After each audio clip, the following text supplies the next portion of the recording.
Hey geeks, I hope you're doing well. Let's get into some Dr. Midnight. So, who is Dr. Midnight? Well, we consult the DC Encyclopedia of Superheroes, and he has a rather good section um, that describes who he is, what his deal is. But really, this is the more recent Dr. Midnight. There is a Dr. Midnight or Dr. Midnights. The original goes back to the golden age of comics. He was part of the Justice Society of America. He was in the All-Star Comics that we looked at a few videos ago. He was part of that team in the golden age, and he's only just minorly referenced in this encyclopedia. Says here, doctors in the house. Two other doctors took on the role of Dr. Midnight. The original, Dr. Charles McNider, top. You can see that's a golden age superhero.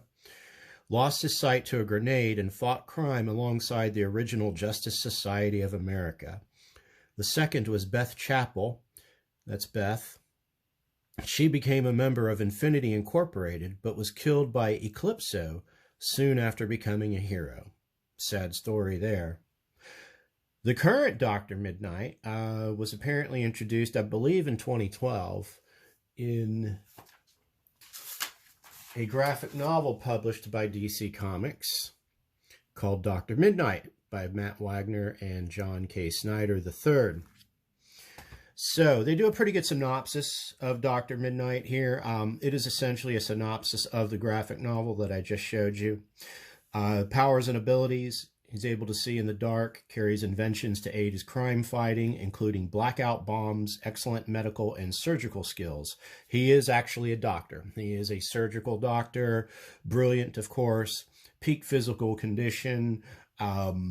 Interestingly enough, it says here, his name is Peter Anton Cross. He was the second person to take on the role of Dr. Midnight. Really kind of contradicts this, though, because he would probably be like the third, right? Because of Beth Chapel. Anyway, the original, Dr. Charles M. McNider, had saved Peter's pregnant mother when she had been attacked and helped her give birth to Peter Anton Cross, the current Dr. Midnight. Cross grew up to be a physician himself, graduating from Harvard Medical School, aged only 19, and worked with McNider, who became his mentor.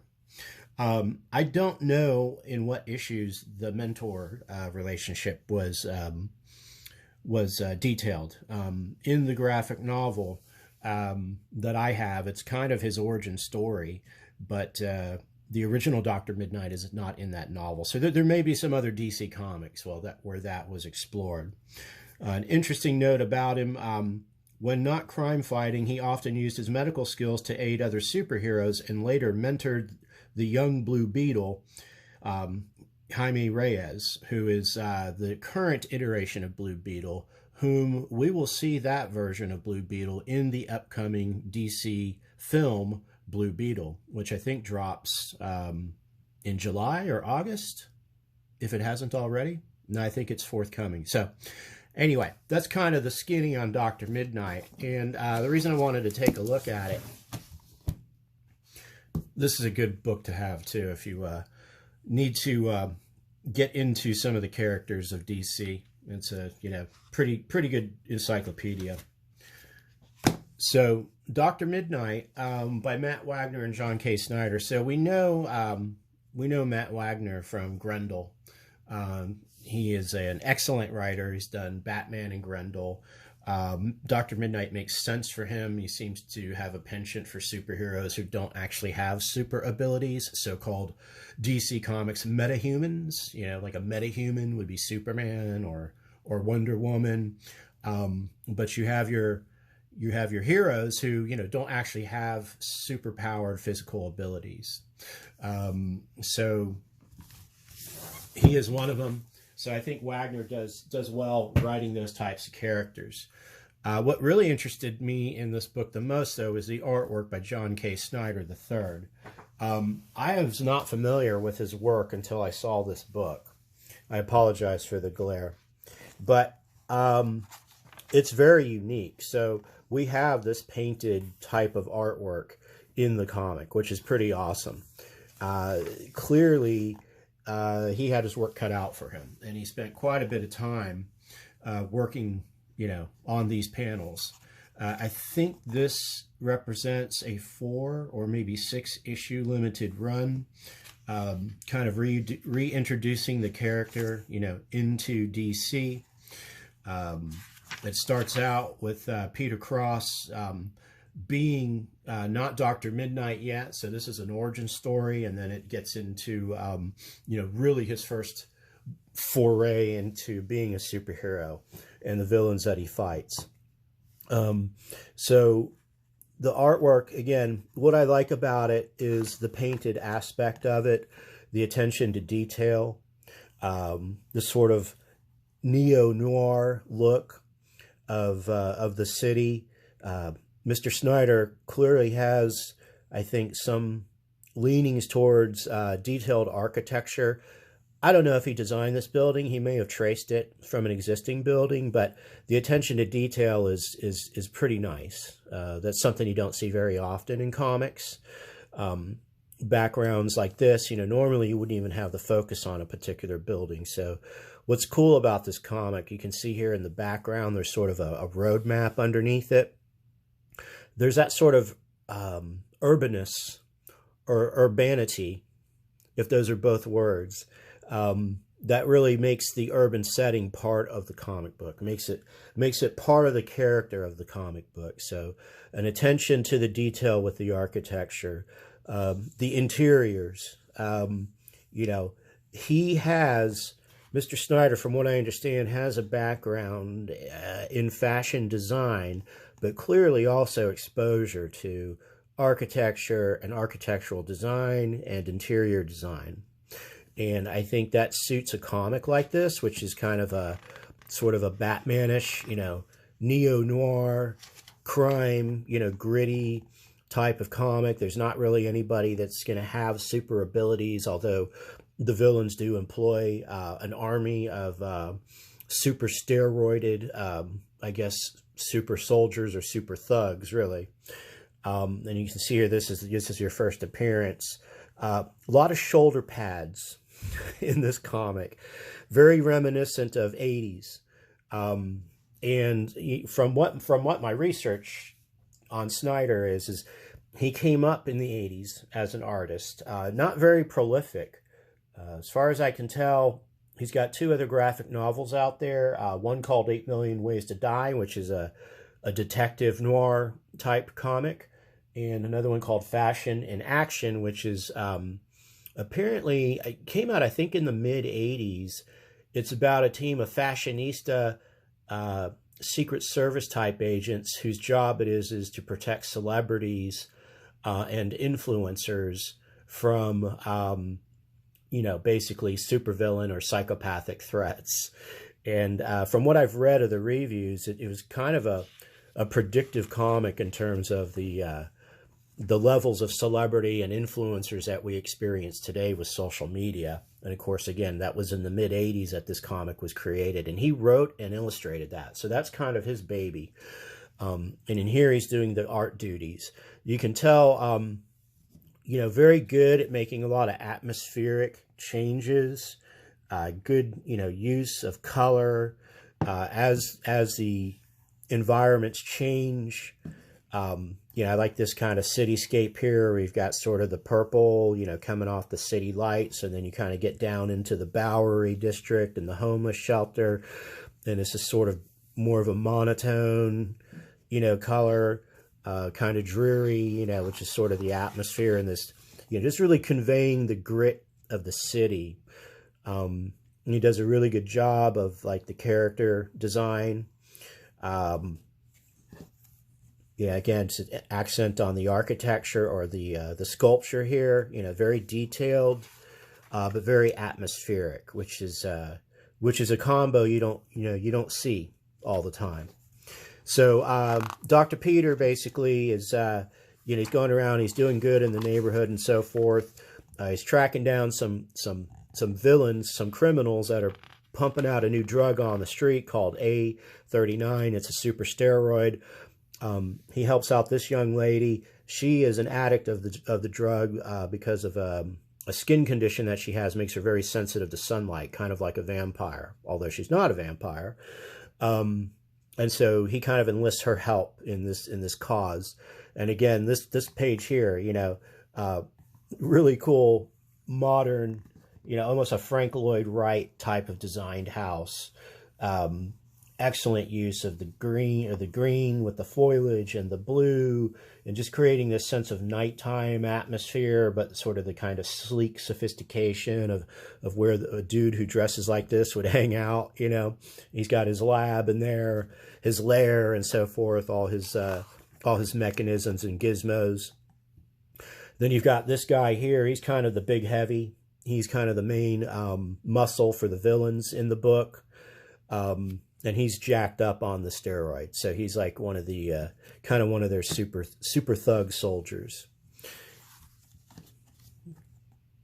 Again, here, this building, another element of paying a lot of attention to detail with the architecture. Is kind of an Art Deco influence.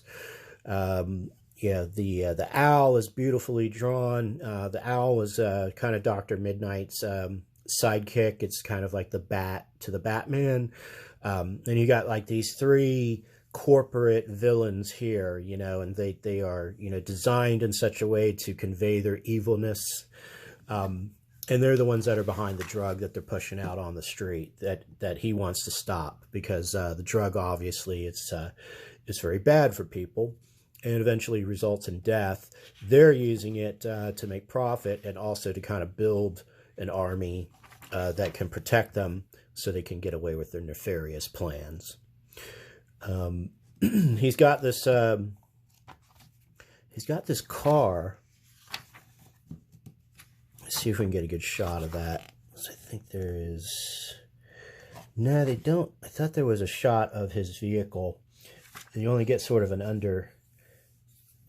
underneath shot of it. But anyways, they get into a chase. They're trying to figure out, you know, who's sourcing the drugs and so forth. Yeah, the story overall is kind of your standard, you know, noir type of story. You know, good versus evil. You know, he's trying to get to the bottom of who's pushing the drugs. Again, note that hospital building design is kind of a brutalist architecture there, you know, which is typical of a lot of hospitals, especially in the bigger cities. They end up capturing a couple of the thugs. They don't really turn out to be dead. He's getting samples of the drug and so forth. And then the corporate villains, they've also formed kind of their own cult. So they're practicing some kind of an occult ritual that is essentially nonsensical. But they don like these masks. This guy's got a rat. I guess it's a rat head. This guy's got a shark head, and this guy's got like a vulture head or something like that. So, you know, they're evil through and through. And yeah, they have this ritual that kind of ensures the success of their nefarious plan, which he's trying to get to the bottom to. So they end up drugging him covertly with the actual drug. It gives him a super shot of adrenaline. He crashes his car, and he winds up... This sequence is actually pretty cool. This is him basically coming back to consciousness and realizing that he has been injured in the crash. He's completely blind now. He's lost his eyesight. And, you know, if you think about a movie, when you have a scene like this where you've got like someone coming back into consciousness, or sort of opening their eyes to see something and then opening their eyes again to see something else, and these thoughts, or these, you know, they're hearing people in the room or whatever, or they're having flashbacks to the accident or the attempted murder scene. I thought these two pages really convey that type of cinematic experience very well.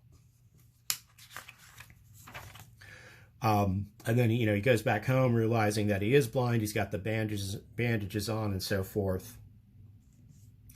And the owl is, you know, watching over him as usual. The owl has some kind of symbiotic connection to him, as you can see here. So This is really the first appearance the owl makes, though, in terms of contacting and communicating with him. Till then, the owl is actually kind of on the peripheral. You know, you saw him in that other panel. He was like looking through the windows when the evildoers were having their occult ritual. So he's wandering around outside his house, feeling sorry for himself. The owl comes down and apparently makes itself known to him. Which, you know, of course, beautiful rendering. You've got the partial moon here, which is kind of his symbol. You know, on his mask is the crescent moon, and the owl. You know, so, you know, symbolism there for sure. So he decides after the encounter with the owl to become a superhero. He decides to become Dr. Midnite. So he creates for himself these sort of like super duper night vision goggles. So that with these on, he can see. They affect his eyes so that he can see, especially in nighttime.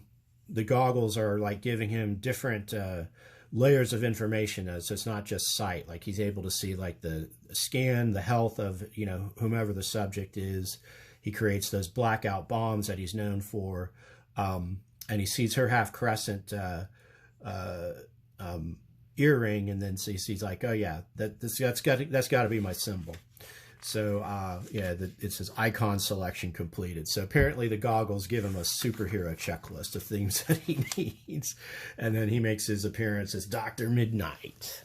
And he's got the owl with him, you know, so, you know, really cool, up-to-date, modern design, but it's still, you know, not really that far off from the Golden Age version. The mask is still very similar, you know, still has the big cape, and kind of this, you know, leather get up. Yeah, just, you know, I think the guy did a fantastic job. Snyder did. And then you got, you know, the backgrounds too, like these sort of abstract, and it looks like a lot of this is just like acrylic paint, you know. So these are straight up painted comics. You know, I don't know if they painted them on what kind of medium, you know. I don't think it was like standard vellum board, but it had to have been something pretty sturdy. You know, not canvas either, but it had to have been something very sturdy to handle, you know, acrylic paint. Especially, I mean, this is definitely acrylic. If not, maybe watercolor, but it is just too much detail for it to be watercolor. So I'm pretty sure it's acrylic of some point. I think there's some airbrush elements in here as well.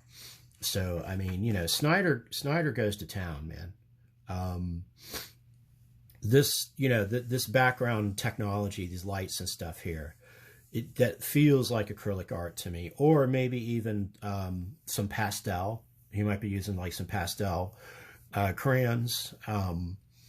But, you know, here again, I see like elements of watercolor. So, you know, this is a mixed media project for sure. And it just adds, I think, to the atmosphere and the tone of this work, which is what I would expect from an updated Dr. Midnite comic. Like, this is, when I think about a Dr. Midnite in the modern era, like, this is what I expect. And so this is what I got. So I enjoyed this comic quite a bit, and that's why I'm doing a video on it. Yeah, so he takes on the big baddie, his first tussle with him. There's a number of violent engagements here as they try to break down and smash the drug ring and find out the people behind it. The story, of course, does begin to reveal itself. He's got a team of misfits working with him. So she's the one that he saved from addiction, and she's got a knack for researching information. So she's kind of like his person in the chair, you know. So she does the digging. I think it starts out, she's got like an investigative reporter background, but is also like working on like web page design and this type of thing, you know, typical sort of mid 2000s, you know, types of occupations, you know, that people had. So, you know, clearly very good with computers. So, and then this guy here is kind of one of his street snitches, you know, gives him the heads up on what's going on, what's the word on the street, and so forth. But he's on the team also. He got roughed up a little bit by the bad guys. So, you know, Dr. Midnite is, you know, he's out for a little bit of revenge now too. Yeah, again, here, you know, just the architectural elements, you know, so this is kind of a hideout where they're conducting some business with the villains. It's a place called, it's an old hamburger restaurant. So this is actually a giant hamburger. and this guy's sneaking up there, you know, to go through the secret passageway. So you can see here's the giant hamburger, which is kind of cool. So, you know, he wants to get in there and take a look around. So, you know, he finds the entrance in, finds the secret passcode, which is essentially, I guess it's a thumbprint. And then he's starting to go down the, you know, down the shaft, down the ladder here. And here, you know, kind of a homage to the Dark Knight. You know, that's kind of a Dark Knight pose, you know, without the lightning. The panel work also, I think, is something to be commended in this comic book. This is modern panel work, you know. This is not 4-panel grid or 6 or 9-panel grid. You know, this is every page. This is a different configuration of panels. There's plenty of jump out at the panel. You know, they're clearly trying to put you into the story, into the comic book. So yeah, very novel and inventive use of panels. No pre-formatted grids here, you know. Also very appreciated, and also I think makes a lot of sense for this type of story. So he gets into the bunker and finds that, you know, they've got their super army running around of these steroided, hyper violent, you know, individuals, and of course one of them catches them and a fight ensues. And he's able to kind of fend him off, even with his superior strength, by his goggles emit like a super bright light. And it's enough to kind of burn the guy's face a little bit and blind him temporarily. So, but he gets a little messed up. I think he gets cut up a little bit. So he gets picked up. There's the car. So this is Dr. Midnite's, you know, this is his Batmobile. You know, this is the Dr. Midnite mobile. I think that's a bat on, you know, that's a bat emblem, I think, ornament on there. I don't know, but, you know, it would make sense to do a homage, a little bit of a Batman homage to Batman in this. Yeah, he's clearly influenced by Batman. So, you know, the thing I like about it is they use the character cutouts, you know, so this is clearly a background here, you know, that he created. And then this is a separate image that, you know, literally, I think, X-Acto knifed and pasted onto it. Yeah. It would be cool to see an artist edition of this comic book. Because I think there was a lot of that going on. And this has the effect of making the character stand out from the background, but the background is its own beautiful vista in and of itself. You know, I mean, even if you took this character out, this could be a painting, you know, that would be hanging on somebody's wall. You know, it'd be kind of a creepy painting, but it would be sort of a contemporary architectural, you know, painting. So the thought that they put into making this comic, I thought was pretty impressive. And you see the effect here again when he's under attack from the owl. You know, he's kind of a cutout, I think, here, with this background of the doctor and you know, the green elements and so forth. The owl also isn't. So, you know, these are like elements that are literally pasted on this background image. Very cool.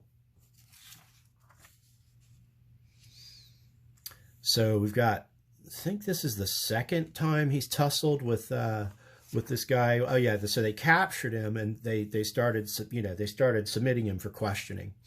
And they weren't getting much out of him. And then he ended up breaking free and jumping out of the lair. And they're thinking, well, he couldn't have survived that fall coming off the, you know, but as we know in comics, that's not going to be the case. So, and so here's Camille, you know, doing her data research stuff for him, you know, so they're honing in on, you know, where they think the source of the drugs are coming from. What's their game? You know, like it's got to be more than the drugs. You know, what exactly are these weird corporate cultist dudes up to? Another great panel here. You know, just fantastic elements. you know, kind of a gothic look actually, with the statuaries, you know, the city background and so forth. You know, again here, inner detail. I mean, this is right out of an architecture book.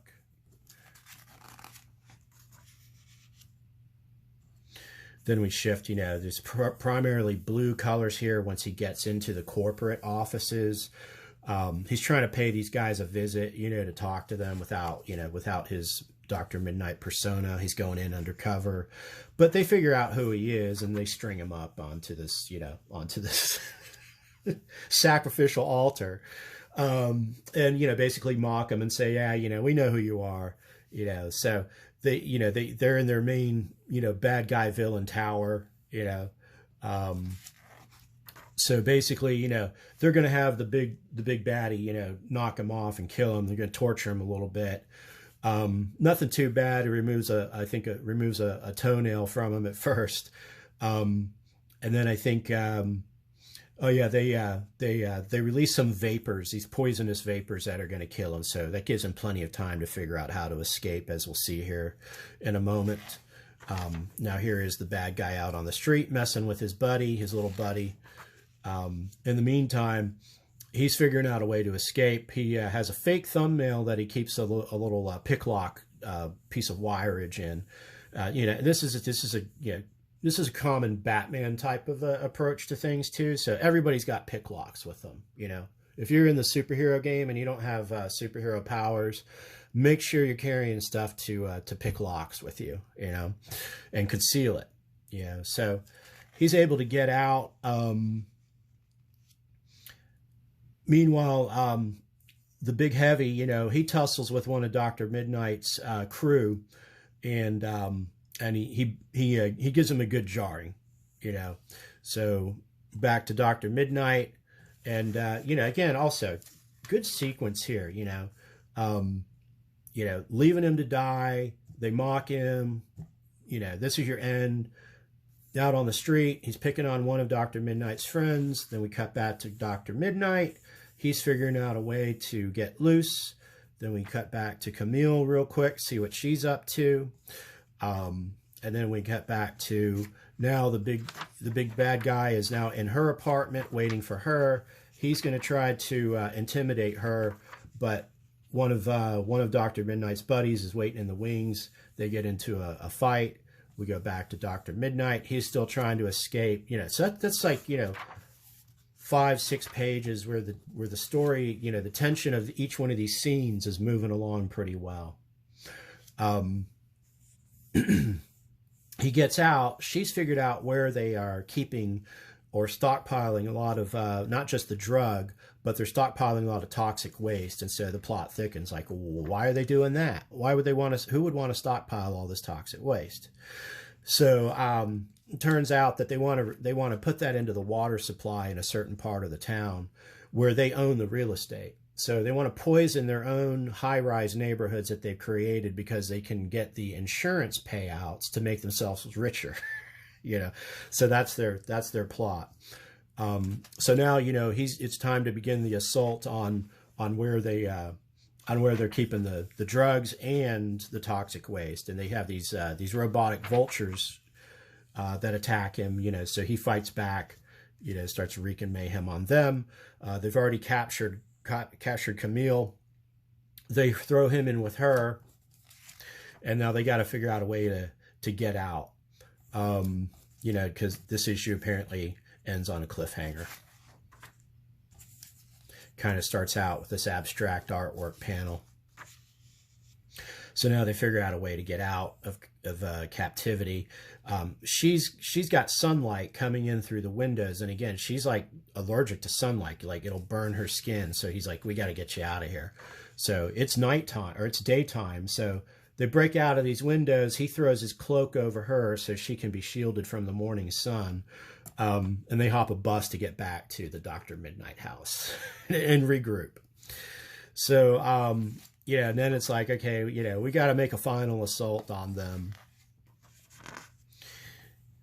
Yeah, so now the action's really picking up. We've got more fight scenes. And another thing to point out here, you know, Now, for the flash bombs that he uses, they're called I guess the ink bombs, that envelop his enemy in darkness so he can attack them. This is just straight up ink that he's dropping on the page, I believe here, with water, dropping. He's probably got ink in a water dropper, and he's just pretty cool effect. Pretty cool effect. This is the villain's car. So I love that design, man, with the shark fin on the top. I don't go through McDonald's in that, though. Don't go through the drive-through at Chick-fil-A. It ain't going to cut the clearance. But, they're so rich, I think they get their Chick-fil-A catered to them. So they find themselves out on the street, and the homeless people and the people, the downtrodden and the poor have had enough of their BS. So they're gonna hound them. They drive them back up to their tower. They try to escape by helicopter. Dr. Midnight's like, nah, I ain't having none of that. I'm going to strike a cool pose with my sexy sidekick. So the burger gets knocked off. Which that's when the end is when they knock the cheeseburger over. You're near the end. They call the feds. The feds come in to start their attack. They start their assault on the super soldiers and so forth. The owl actually, I think, nabs the bomb, one of the bombs that they were going to use, and it blows up the Chemtron, where they were Chemtron Industries, where they had the drugs and the toxic waste. Meanwhile, one of the other characters in this is this scientist that they kidnapped. He has basically a mitigant for oil, because they realize that one of the other things they want to do is they want to blow up a refinery and cause an oil disaster off the coast and flood the harbor with oil. So he's out there, releasing this chemical that breaks up the oil, because now they've got to try to get to the refinery before the bad guys blow it up. So, now we're getting into underwater James Bond action here. So we've gone from this neo-noir gritty city environment to, now we're cruising around underwater in these sort of sleek, shark looking vehicles. And we've got two teams of underwater soldiers squaring off. We've got ticking time bombs. I mean, it's classic James Bond stuff now. We've got the American cavalry, air cav is coming in, all kinds of stuff going on. A lot of use of blue, really cool shot of him, in his speedboat, the Dr. Midnight speedboat.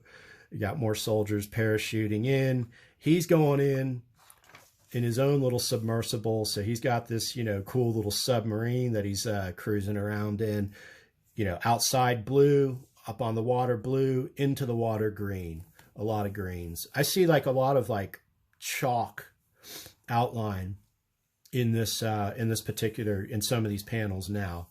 Some of that symbolic, chalk worth, and that's what they're doing. They're taking on these super soldier guys. There's one with a spear in him. And so, he's shooting his black ink, stuff out there to try to confuse them and everything. So this battle ensues. But yeah, I like this use of chalk. It could be just chalk or chalk pastel, whatever, though. It's that chalk effect. I think it's really effective in these particular panels where they're fighting underwater. They start banging on the submersible. It's going to crack open, so he just shoots out of it and busts a couple heads in progress. So that's another cool James Bond thing. It's like, okay, I'm coming out, and I'm going to take a few of y'all with me. The bad guys are trying to get away in their submarine, which is designed, again, a lot of fins, a lot of, just an angry design, and I think he hits them with a tracking beacon of some sort, and one of the dudes that keeps harassing him and fighting him and stuff, finds him down there, and I think they do some final battle, and he's able to I think blind the guy and cut his air hose, but he doesn't let him die. He brings him back up to the surface. So that's a modern day Batman move also, so my enemies, I'm not out to kill them, I'm out to stop them. The refinery ends up blowing up, unfortunately. They weren't able to reach it in time. But the substance that was in the water was enough to keep the petroleum, at bay, apparently. Then they cruise out to this lighthouse because the bad guy still got away. So this is their final escape plan. There's a cutaway here of the rocket that they've got in the lighthouse. Again, this is like a common architectural detail and method, the cutaway, showing you that, hey, yeah, within this lighthouse, the bad guys are going to try to take off in this ridiculous rocket. I guess they're just going to crash through the top and off they go. But he goes up there to stop them, has to fight their main henchman again. They get into it. They get into a tussle, and he ends up being able to get the drop on him. He injects him with his knockout serum. He stumbles outward. I don't know. I think he stumbles to get away from him is what it is, because he's losing consciousness. He wants to get on the rocket before they take off, and they hear a guy coming up the ladder. And so they're like, okay, let's pull our weapons and shoot because we think it's Dr. Midnite. It's not. It's their main bad guy, their main thug. So he ends up getting his comeuppance, and they're like, oh no, we caught our main source of protection. Al comes and attacks them. Dr. Midnite comes and attacks them, basically brings them to justice, disarms them. They're no match for him, no match for the Owl. So it's time to call in the feds to take them in. And then we've got the wrap up, essentially the happily ever after. They go behind bars. The villains are all locked up, surely to be seen again at some point. We've got some more cool elements of the architecture. The building, that their lair is up for sale. You've got dirigibles, always a classic noir element. You see a lot of dirigibles in Gotham City and so forth. So you always see like these Gothic types of statues and this type of thing. So this was built, I think, what do they say here? Essentially donations. I think it's built to some sort of a monument. Portsmouth City is the fictional city that they live in. And that concludes the story. You get a good, parting splash page shot of him with his owl, striking the pose. And then they've got some, sketch work. This is kind of gives you an idea of the type of preparation that they put in. Study of interior of the trio's underground lair. So, these are the pencils, apparently, that make their way eventually onto the page for production. And then I guess he treats them, with the paint when he adds the color and the paint and the different mixed media elements. So very cool book. I recommend it. Love to see more of Dr. Midnite in his own series, but so far, I don't think there's been anything else published. And this was in 2012 when this came out. So, I'd like to see more of Dr. Midnite because I love that character, and more of John K Snyder's art. I haven't bought his other graphic novels yet, but I probably will at some point. And oddly enough, I was reading a Comic Con panel review last night, and the topic was Jack Kirby, and it had all these artists that were influenced by Jack Kirby. But Snyder was on that panel, Snyder III. Snyder clearly, I don't think, has much in the way of a Jack Kirby influence. Maybe in terms of, the way he construct fight action, but I think that's a stretch, so very, very different artist than someone like a Jack Kirby, so Snyder's, his own kind of unique thing. That guy has definitely got his own style, and that's what he's going to stick to. He's not going to draw a house style. He's not going to do, just a bunch of pencils and then turn them in for inking and color separation. This dude is painting his comics. I don't think that anyone else other than him was responsible for every single element of artwork that we're seeing on these pages. So this is not Marvel method, you know, this is not DC assembly line method. This is like, I am constructing every page of this comic, every panel, in terms of its form and structure and composition and line, drawing, inking, penciling, and really uninking. I'm not even sure if there's not traditional inking here. I think it's just the use of blacks, and you know, there's some black ink elements for style and substance, but as far as the characters go, I don't think they're inked traditionally with like an ink nib or a brush. You know, the dark elements are part of the mediums that he's using. So whether it's acrylic paint or airbrush or you know, or pastel crayon, you know, that's where the darks are coming, you know, so not traditional inking. So yeah, excellent artwork and pretty decent story. So I hope you enjoyed it. I've got more to come. I'm going to see The Flash later on today, early this evening. So might have a snap review for that. Kind of excited to see Michael Keaton back in the Batman role in that movie. I hope the movie overall is pretty good. I think it might be. I think it might be okay. So yeah, probably do a video on that. Looking forward to it. Till then, take care of yourselves and stay geeks.